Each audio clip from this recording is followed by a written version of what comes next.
Welcome to TradingPub.com's morning report. Real quick before we get started, I'll give you a standard risk disclaimer. As you know, when you start talking about futures and options products, there is substantial risk involved. We're not making any kind of recommendations here, just kind of going over some thoughts over some of the different markets that we watch throughout the week. Alright everyone, it's been a little while since we've done one of these videos. We thought since the first of the year is upon us, has come and gone, that we would kind of take some time and go through a quick overview of some of the markets, take a look at where the S&Ps are trading, and then also show you how we're playing things right now. We're going to take a look today at the S&P, we're going to look at the Australian dollar, and then we'll also look at the bond market and gold. So what you see here in the S&P, obviously there's the big line. You see here's what it looks like when we go off the fiscal cliff.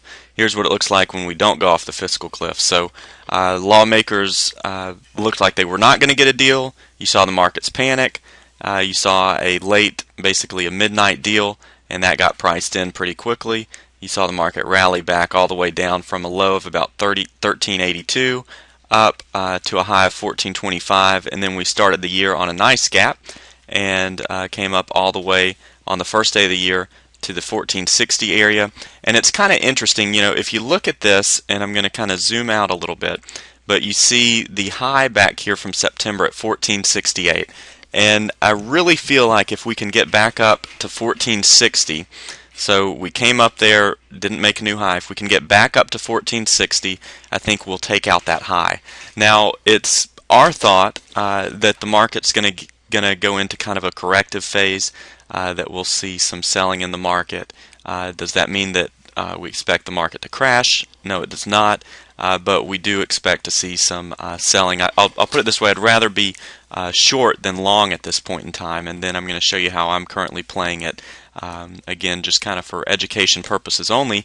But you see here, and I really expected that we would come out and take out this high. And the reason being, if you think about it, everybody who was short, you had a lot of people get short, and basically you had the high, the market sold off, came down to about 1340, rallied back. Anybody that sold this rally in here that was short sold the rally. Then the last few days of the year they finally caught a break, and then we snapped back. Well, anybody that's still caught short, and I think there were a lot of people that got caught short in that fiscal cliff mess that basically went short thinking we were going to go down a lot.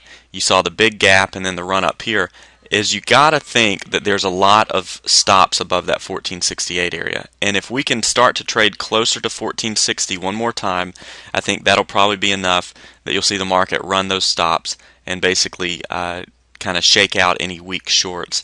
And at that point, kind of my original plan coming into the year was to say, okay, if we go up, we take out 1468, maybe we trade around 1475, start to look for a shorting opportunity there. At this point, I've got a couple positions on. I'll go over in a second, in the S&P and the Australian dollar. But first, I want to get to the Australian dollar, and then I'll show you a couple ways that we're playing it here. Australian dollar, again, similar thing to the S&P. Typically, if the overall markets do well, the Australian dollar does well, and so you see that it had a high here. You know, that little spike in September along with the markets. Then we sold off, then we recovered. Then before the fiscal cliff, you saw it selling off, and then it recovered. There's a lot of resistance here in this 105 to 105.50 area on the Australian dollar. I think if things get a little bit ugly for the overall equity markets, we could see the 102 trade on the Australian dollar. So again, we kind of have a bearish outlook at this time on the Australian dollar based on the fact you look at the risk reward. Our risk on this trade is really up to about the 105, 105.50 area where there's pretty good resistance, and you can see there's not a whole lot of support until you start to get into the 103 to 102 area on the Australian dollar. Then you've got that last swing low down here right at 101. So that's kind of our thoughts on that. Let's look at the bond market, then we're going to go over some positions. And you see the bond market here, and I'll be the first to tell you that we are far from experts in the bond market, but it's important to keep a close eye on it. You see that the bond market last year, you basically had everybody screaming bond bubble, bond bubble. One of our commentators last year, Tony Laporta, was very adamant about the bonds going up, and had a good call on that. Now, looking at the bonds as far as this year goes, you know, we opened the year right around this 145 area. We're going to use that 145 area as a pivot. So again, you see that that was the close of the of last year, and you saw a gap down. So bonds are typically going to move inverse to the overall equity market. So what you saw was the gap down, and then basically start to base around this 145. We went as low as the 143.17 area. So again, 143.17 currently the low on the year. We're going to use 145 even as a pivot, kind of an intermediate term pivot as far as the bond market goes. So if we see the bonds above 145, we'll look at that as bullish for bonds, bearish for indices. If we see bonds break below 145, that starts to get more into bullish for indices, bearish for bonds. So we're going to kind of use that as a pivot area. All right, now let's pull up the S&P again and take a look. And here's a look. This is a snapshot of a trading statement. This is what a futures trading statement looks like. And I cropped a little bit to I added in the initial margin so we could talk about that. But here's a look at the current positions. And again, this is in a personal account. But basically, what I'd like to go through is go through first the S&P, and then we'll go through the Australian dollar. So on the S&P, and you see the dates where you see trade, just to kind of go through this with you. That's the trade date. That's the date the trade was put on, long or short. Then this is our open positions and a contract description. It shows you the price that was paid, and then the current price, and then you see the average price paid right there, average short. So for instance, on this trade, that's a short put on the Australian 103, on the Australian dollar 103 put. You see that the average short was at 49 cents. Current price is 33 cents. Now the way that options are priced over here, you see a negative 330.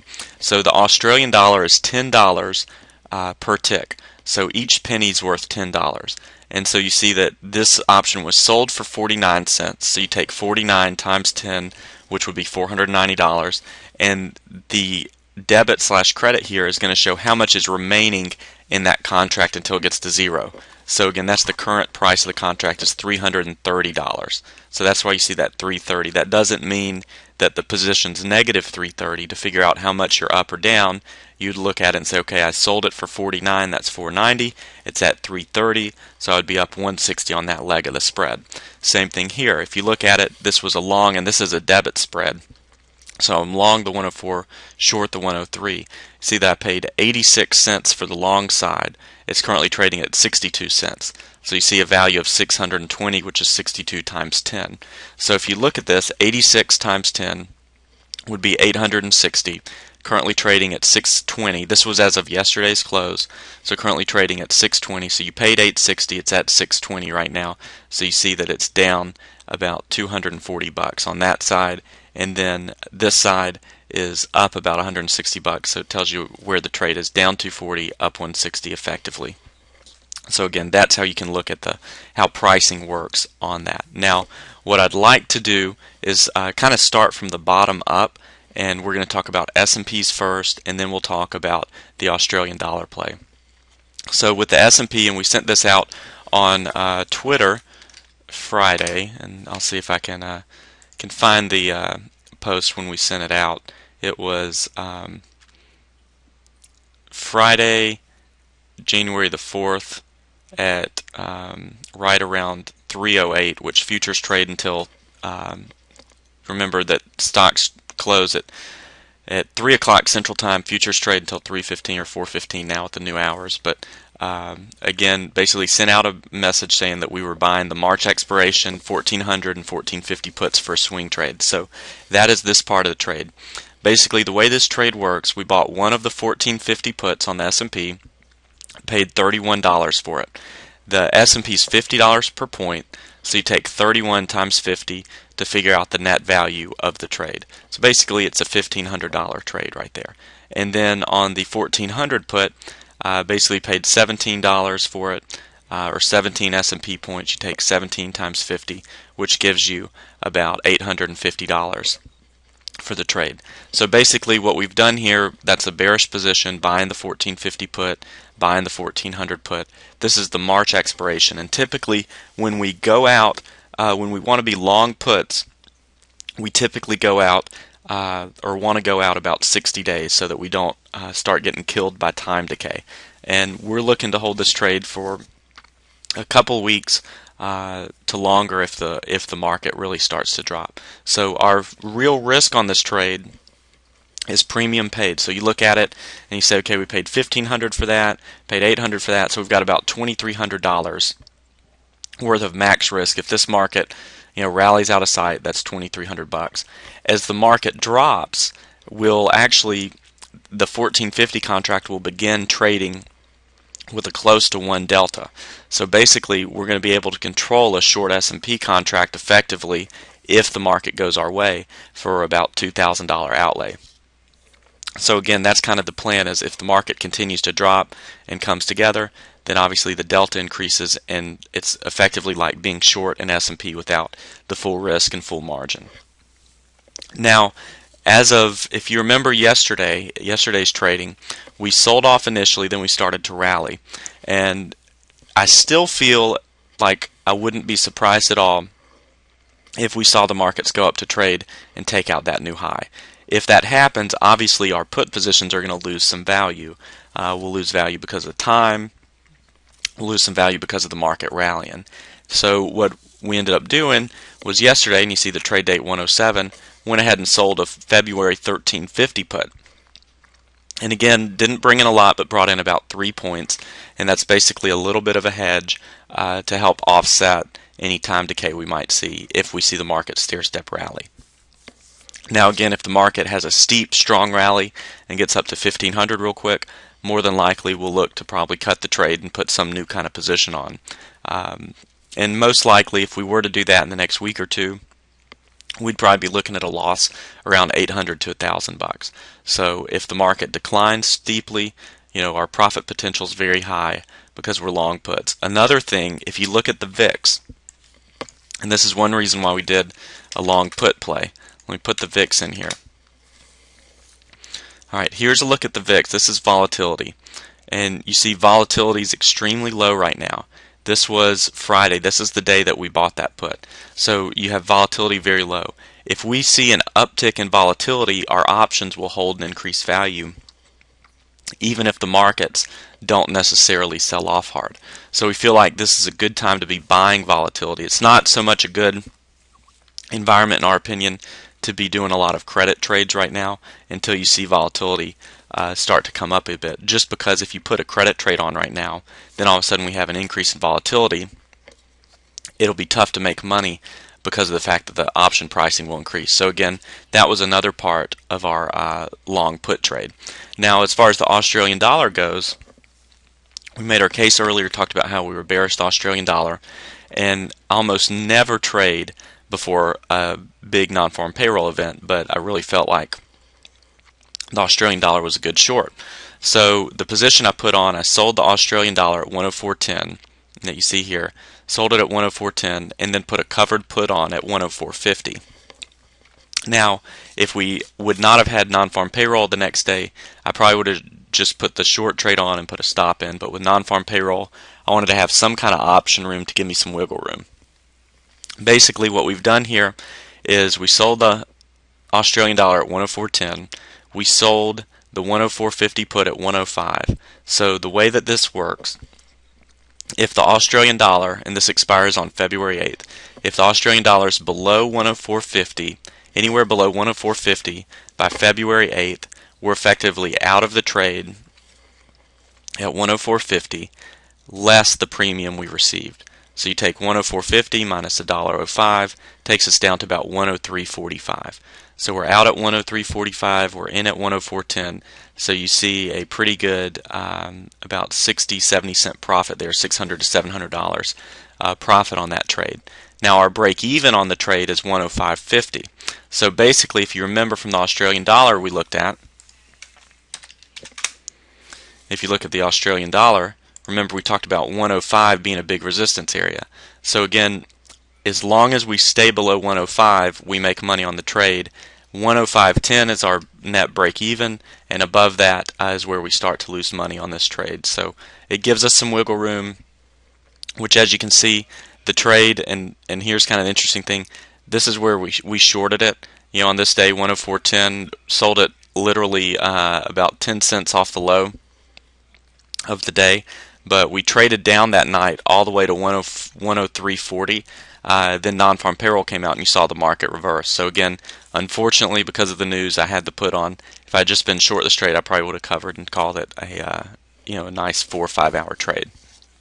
So again, that's the Australian dollar, and then just put one more leg onto it of a debit spread. The 104, 103 debit spread ended up paying 86 cents and then bringing in 49 cents. So that's a net debit of about 37 cents. That's a $370 outlay to hopefully make about $600 if we can get down to 103. So again, those are the positions we have on. And the amazing thing about this, we went through several of these opportunities, and this is what we like about futures, is the margin requirement. You see, I cropped this from the second page of the statement. But you see, the initial margin requirement for this trade is $2,600, and that's for the entire Australian dollar and S&P. So with futures, by understanding your risk and being able to understand futures options, you can really put yourself in a good position. Without having to put a lot of money up for the trade. So again, that's using leverage. Now leverage works both ways.